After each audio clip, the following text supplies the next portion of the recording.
이 그동안 친북, 종북, 좌파 세력에 의해서 외면받았던 호국 선열과 유족에 대한 예우가 윤석열 정부 들어서 180도 달라지고 있습니다.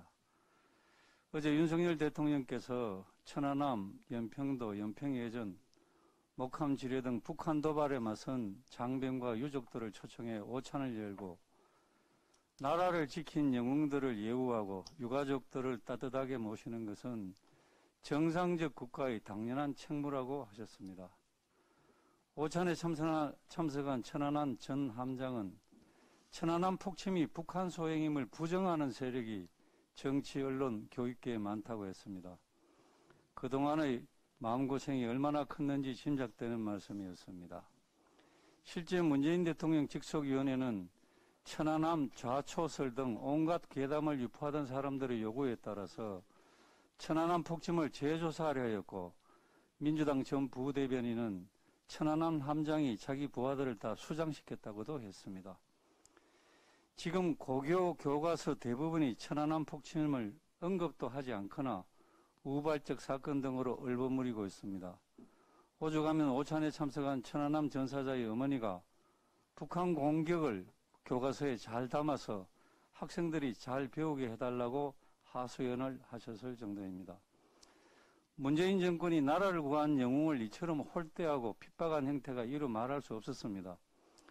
문재인 대통령은 북한의 연평도 공격에 책임을 묻기는커녕 10주기 때는 휴가를 가버렸고 전사자에 대한 추모도 유족에 대한 위로도 도발자에 대한 경고도 없었습니다. 당시 통일부 장관은 북한 규탄이 아니라 분단 탓을 하고 있었습니다. 또한 문재인 대통령은 임기 내내 공식석상에서 천안함 폭침이 북한 소행이라고 말한 적이 단 한 번도 없었습니다. 그저 전사자 어머니의 절규에 잘 들리지도 않는 소리로 북한 소행이란 정부 입장이 있다고 했을 뿐입니다. 뿐만 아니라 천안함을 우발적 사고라고 한 사람을 장관에 앉혔고 천안함 폭침 주범인 김영철을 초청해서 국빈대접까지 했습니다. 천안함 유족을 초청한 자리에서 김정은과 손잡고 찍은 사진 책자를 나눠주는 그러한 사례도 있었습니다. 현충일 추념식에 천안함 유족을 뺐다가 뒤늦게 포함하고는 실수라고 발뺌하는 파렴치한 모습까지 보였습니다. 확실한 보훈이 강력한 국방의 기초입니다. 문재인 정권은 이 기본을 철저히 무시하면서 우리 군의 정신전력을 약화시키고 추적인 북한을 이롭게 했습니다. 미국의 진짜 국방력은 항공모함이 아니라 나라를 위해 희생한 사람과 가족을 진심으로 존중하고 예우하는 데서 나오는 것입니다. 미국은 6.25 때 전사자의 유해 발굴을 지금도 열심히 하고 있습니다. 유해가 발굴되면 현장에서 본국으로 엄숙한 송환식을 합니다.